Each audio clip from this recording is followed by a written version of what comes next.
SBM House of Fragrance. We deal in all types of fragrance, mists, lotions, creams, shower gels, face and body oil perfumes.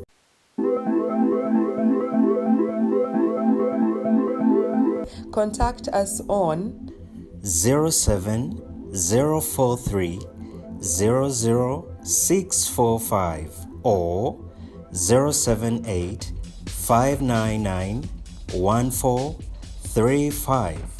We deliver to your place of convenience.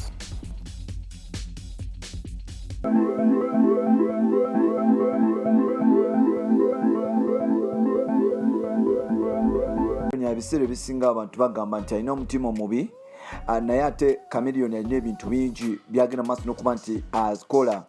Abamu beebuuza nti Chameleone bino abikola ali mukumpi kufa oba nedda kubanga akola ebintu ebyewuunyisa. Nawe n'otya. Chameleone is a star maker. Akoze ba star bangi oba oliawo ensonga baana abali mentored abayitiddeko mu ngalo za Jose Chameleone baba banjawulo ne bwankubadde nga ate bamala ne bafulamu ekibuli.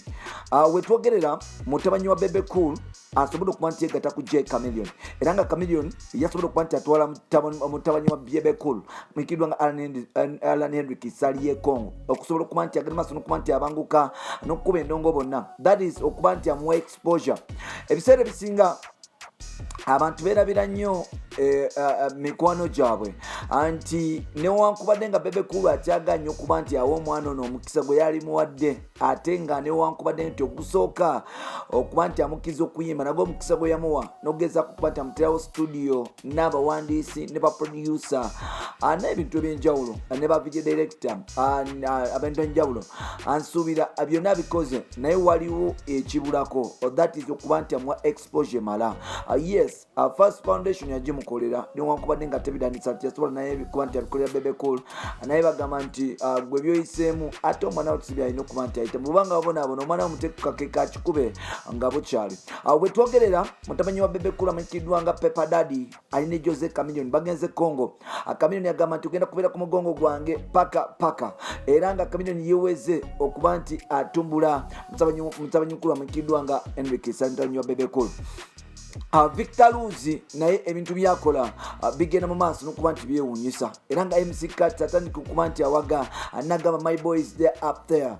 Yes, Kat music, Retro Records, VR music, Victor Luzi music yembozi eri mu city. Tugenda kuba tukutuusako emboozi ya Jose Chameleone mutabanyi wa Bebe Cool. At the same time tugenda kutuusaako emboozi ya Victor Luzi kogata MC Kat Uganda. Mwebale kuba nti mutambula naffe ebbanga lyonna amanya ndobozi bamutantambye Jimso the number of which we are Max Junior made in Uganda.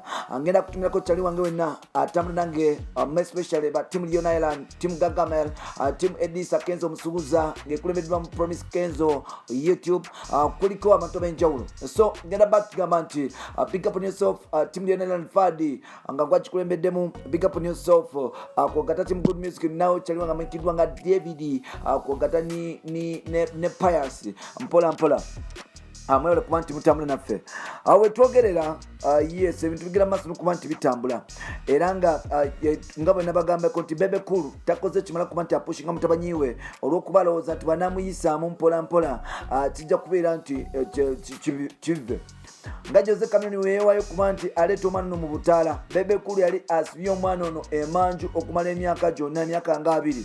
Jose Chameleone yavaayo n'amukunulayo n'amugamba nti Bebe Cool alina omwana omukulu gwe yazaala ebbali nabwe kitira nga Jose Chameleone n'agamba nti n'omwana ono omuyimbi era nga singa si J Chameleone singa Alan Henry Kisali Pepper Daddy tetumumanyi. Chameleone yagamba nti omwana najja mutuusa wonna wayagala newankubadde nga ate tata we yamala napikinga n'amukkiriza era oluyimba olwasooka nsuubira balukolera wa remix oluyimba loliyita Bundu ne Bundulira I think Ronnie Still be balukola ne remix wali ku Power Records edda Bundu oluyimba olwe bakola. Chameleone yagenda maaso n'okuba nti amwaka exposure ya media newankubadde tebyagenda bwe bityo. Abamu bagamba nti boli ya Bebe Cool yayisa mu Chameleone okutegeeza zoona nti alinayo omwana ebbali. Anyway, that is not the case. Ekiriwo kiri nti Jose Chameleone yasobola okuba nti akwata mutabanyi wa Bebe Cool, Uncle Pepper Daddy, namusobola okuba nti amuteeka ku show Congo. Era Chameleone agamba nti ajja kukola ekyetaagisa kyonna okusobola okuba nti apushinga n'okuba nti asika omuvubuka ono okusobola okuba nti amutuuka gy'amutuusa. So far Chameleone yali aleese ekirowoozo okolayo oluyimba ne Pepper Daddy, era nga ennyimba zino oba oliawo tuzisuubira okuba nti zijja mu maaso awo, newankubadde ng'ate Chameleone okuwa Pepper Daddy oba mutabani wa Bebe Cool oluyimba saawa zino kiba kikyamu nti ayinza okumuwa tune nesukuluma obuzito nemusuukako. So decision gyakoze okuba nti akola ne Khalifa Aganaga ya mulembe nnyo. Chameleone is a star maker, nti ba idol abantu is an icon, nti abantu bangi abamulabirako, era Chameleone ba star bagezi maso n'okuba nti akola bangi nnyo. Tosobola kuba nti obabala.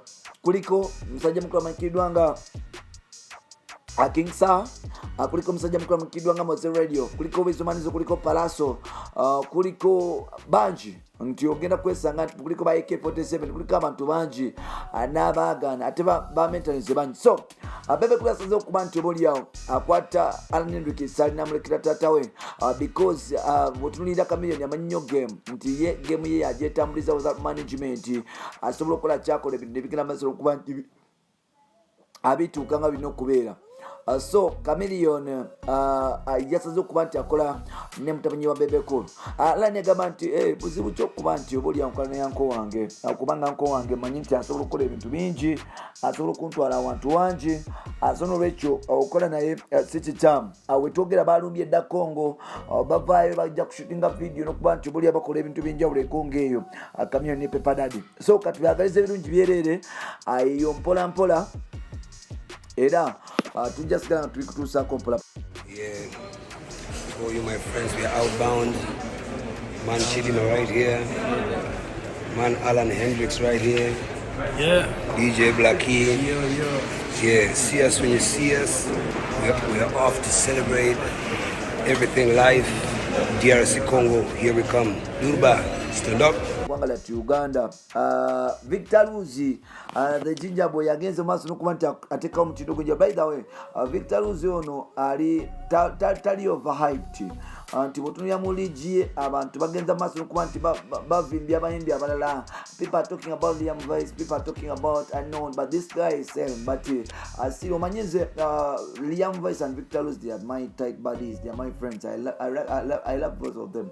So nti naye ng'ate piala ya Liam ebadde y'amaanyi okusinga ya Victor Luzi, but still bwetunuulira ebintu nga bigenda maaso n'okuba nti bitambula, nti Mukama ayambye bano abaana bonna bagenda maaso n'okuba nti bakola ebintu by'enjawulo. So Victor Luzi ennaku zino yeefudde kamenyo, nti agenda maaso n'okuba nti akola ebintu by'ettabu, akuba naye ebisaawe, nti bw'atuuka kutwala ku masomero akuba essomero n'aliita, bw'omutwala ku shajja kuyimba aleeta ebintu by'enjawulo, asobole okuba nti oba oliawo akulaga nti muyimbi wa ttabu ddala. So MC Cats ojjukira nti ono muvubuka bwe yakola Love Legend, Cats yagenda maaso n'okuba nti amuintroduce especially mu bus newankubadde nga yalina management y'enjawulo, naye ate amuvubuka ono yes yali alina team mpola Cats najja pushinga mu ndongo, newankubadde nga R&B yali muzibu nnyo wa pushinga mu ndongo. Oluyimba Love Legend lwasobola okuba nti lupushingibwa mu ndongo ebiseera bye Cats yali ne muwala amanyikiddwa nga Shamike Still.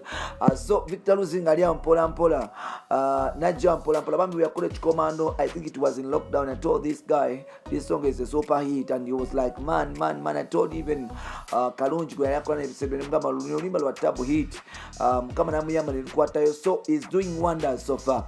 So Cats nga akagego bakaba yimbi jukira abadde Shamika mutade afia kamno kuba nti amutagaza abudde nagamba nti I made stars, I'm making even this one to be a star and it's gonna be a star. So MC Cats atandise okuwaga anti omuvubuka ono agenda na maaso okuba nti akola ebintu by'enjawulo. Otunulira the way Victor is performing musically, this nigga is doing well. So I think he's doing a great job, Victor Luzi and the management.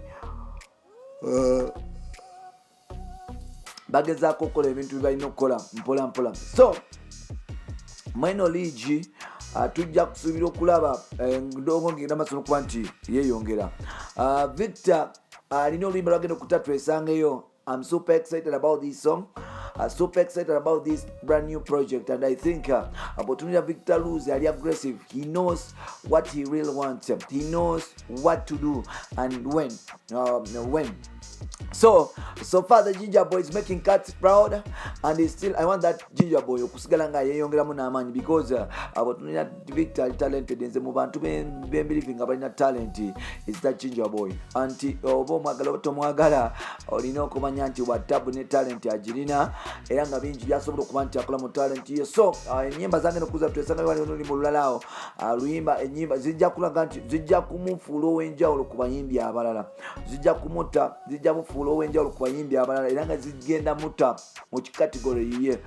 Like nowulira kutwesangayo ojja kubeera shocked, weebuuze nti ono omwana ku myaka gye asobola okuwandika music ono, asobola okuwandika general music bwetyo, naye nga like maturity music omuvuko nagira. So nolwekyo the baddest Ginger Boy katumulinde katsavudeyo n'awaga mpola kugambye wali editire musajja mukama mwikidwa nga Dr. Jesse Chameleone yasobola okuba nti ayamba mutabanyi wa Bebe mu mbeera zonna, enyimba wali muzikola mu mutambula bonna. So genda wano ogere maaso okuba nti osubscribe na Ntambule ffenna tokityako katumule mu part 2.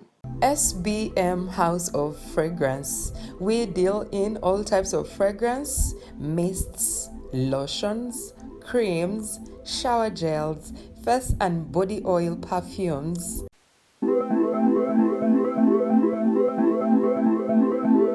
Contact us on 07043 00645 or 078 599 1435.